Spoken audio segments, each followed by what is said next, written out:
タイトルにもある通りなんですけど、仕事辞めました。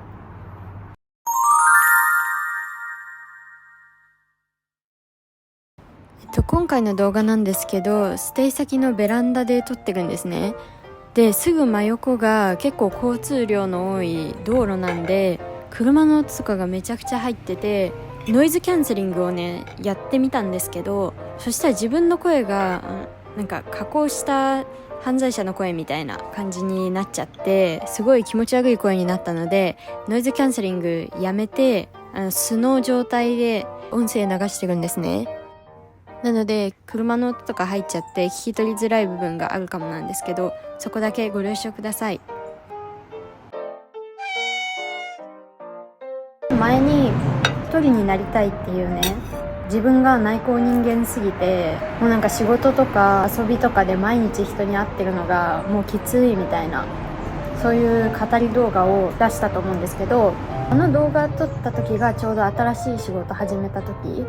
その時にバイト2つになって、もともと働いてたレストランとその時に始めたバイト、そっちがギフトショップのバイトになるんですけど、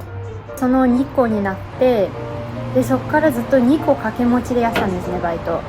それぞれのバイトで週3とかで入ってて、一番忙しい日とかは重なってたりしたんですね。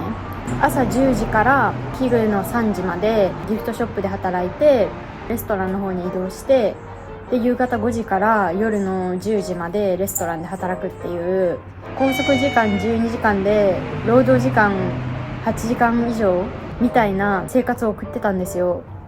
かなり忙しくって、もう結構一時的にもう精神的にも来ちゃって、もう体力も人よりない方だと思うし、それこそ内向人間の動画で話したけど、人といるだけで疲れちゃうんですね、私内向型すぎて。それなのにもう週6日とか、なんとかして週休2日覚悟してたかな。けど週5で朝10時から夜10時ぐらいまで毎日働いてて、毎日人と過ごしてて、それでも精神的にも身体的にも結構来てたんですね。もう結構やばいみたいな、やみそうになっててっていう生活をしばらく送ってたんですけど、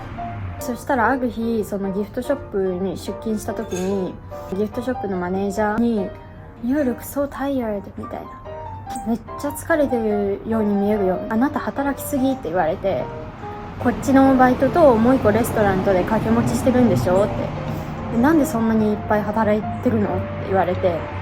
あなたワーキングホリデーでここ来てるのにワークしかしてないじゃん、ホリデー何も楽しんでないじゃん、今までどこか行ったみたいな聞かれて、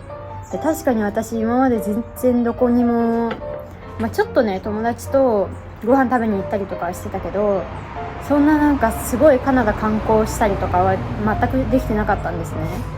カナダ来てからは最初の4ヶ月は語学学校通って毎日勉強してて、その後はバイト始めてほぼ毎日仕事みたいな感じだったんで、全然遊んでなくって、そうでしかも私もうそろそろ日本に帰るんで、このままだと仕事だけしてたらワーホリ終わっちゃうよって言われて、あなた何も思い出作らないまま帰っていいのっ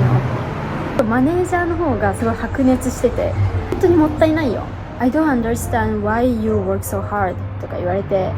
今すぐ仕事減らしないよって、なんでそんなに働いてるの理解できないみたいな、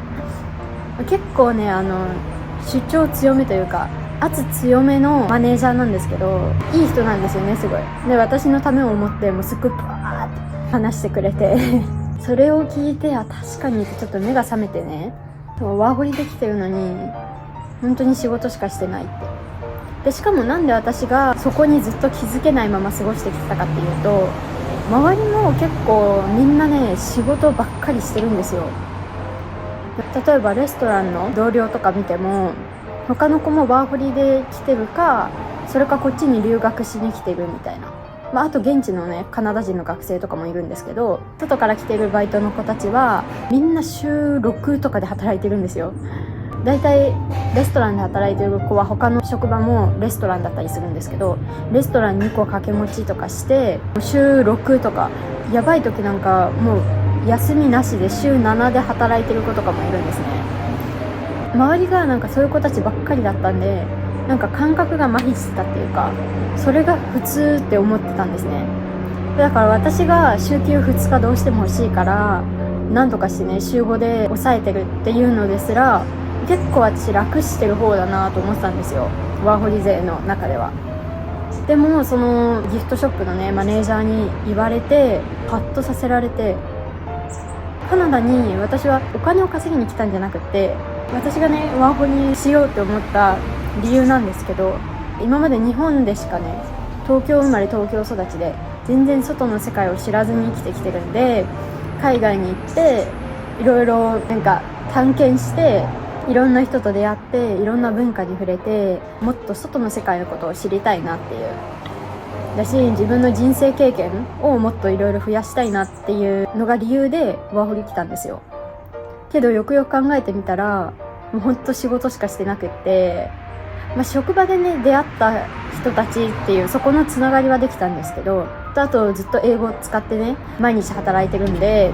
スピーキングの練習とかにはなってたかなと思うんですけど、それ以外の部分で本来ここに来た目的っていうのは何も達成してないなと思って、で辞めましたね、そのレストランを。ギフトショップの方はまだ働いてるんですけど、なんでかっていうとそこは前のね一人になりたいみたいな動画出した時に言った通り、ちょうどそれぐらいその動画を出した時に始めたばっかりなんですよね。だからそれですぐ辞めますみたいなのはちょっと言いづらいなと思って、そもそもねなんで仕事してんのもっと遊びなよって言ってくれたのはそこのギフトショップのマネージャーなんで、辞めたいですって言ったら理解してくれるような気もするんですけど、何せねそこはオープンしたばっかでまだ少人数でやりくりしてるんですね、スタッフで。私が今抜けちゃうとその新しいスタッフもまだ確保してない状態なので回すのが大変になっちゃうと思うんですよ、そこのお店。しかもそこはねだいたいシフトが10時から6時10時6時の8時間で終わるんですね。だから6時に終われば夜の時間帯はまだ今の時期ねカナダって夜10時まで外明るいんで仕事終わりも結構満喫できるんですよ。そうだからそこはいいかなと思って。ただねレストランの方はやっぱ拘束時間がすごい長いんで、だいたい朝の11時とかからランチタイム働いて、ランチとディナーの間の休憩時間みたいなのが2時間ぐらいあるんですね。みんなでそこでお昼食べてゆっくりして、でその後夜ディナーのシフトがあって、でそれが夜の10時とかまであるわけですよ。だから実質労働時間は8時間以内に抑えられてるんだけど、拘束時間がもうほぼ12時間みたいな感じなんで、朝も早く支度しないといけないし、で夜家に帰るのは何より遅いんで結構ね時間と体力を取られるんですよね。でやっぱギフトショップとかはただ立って接客してるだけなんですけど、やっぱレストランっていろいろもうすっごい動きもあるし、重いものとかもめちゃくちゃ運ぶしっていうので結構体力も消耗するんで、レストランはね私は一緒に働いてる子たちのことは大好きで、みんなすごいいい子たちだったんですよね。すごい楽しくて、でしかも結構そこ忙しいレストランだったんだよね。なんかやりがいもあったっていうか結構楽しく働いてたんで、そこを去るのはなんか悲しいなとか寂しくなるなっていう気持ちはあったんですけど、自分のねカナダの思い出のためにというか、日本帰る前に本当に何もどこにも行かず何も思い出がないっていうのは本当にもったいないなと思ったんで、そこは気持ちに区切りをつけてそのレストランは辞めました。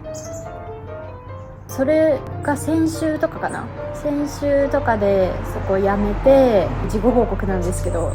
で今1週間くらい経ったんですね、そこ辞めてから。でもその間結構友達と出かけたりとかいろいろ一人でもふらふら出かけたりとかして結構自由に時間使えてるんですよね。イベントとかもね結構夏が一番このビクトリアって観光シーズンで一番盛り上がってるんですね。だから今の時期イベントとかも結構あるし、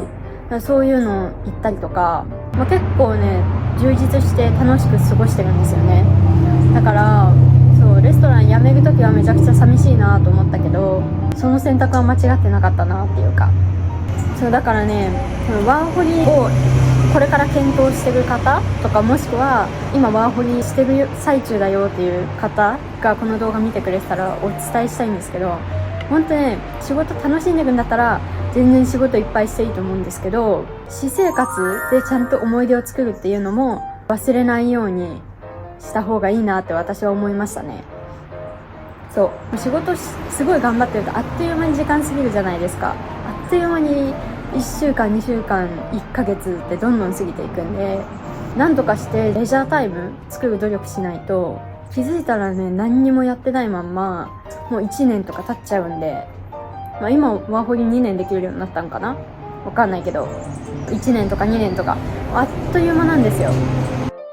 日本帰った時にね、やっぱワーホリってただ遊んでるだけでしょっていう風に思われてしまいがちらしいんですよね。日本帰って就職活動とかする時にワーホリ行ってましたって言うと、ああワーホリね、英語学ぶとか言いながら結局遊んでただけでしょっていう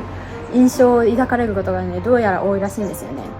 だからそのこと考えたら、仕事とかもちゃんとやって、ある程度ね、ただ遊んでただけじゃなくてちゃんと仕事と英語の勉強とちゃんとやってましたっていうことを伝えられるくらいには、仕事とか英語の勉強とかもね頑張った方がいいのかなとは思うけど、それに全振りしすぎないようにっていうのだけねとお伝えしたいなと思って動画にしました。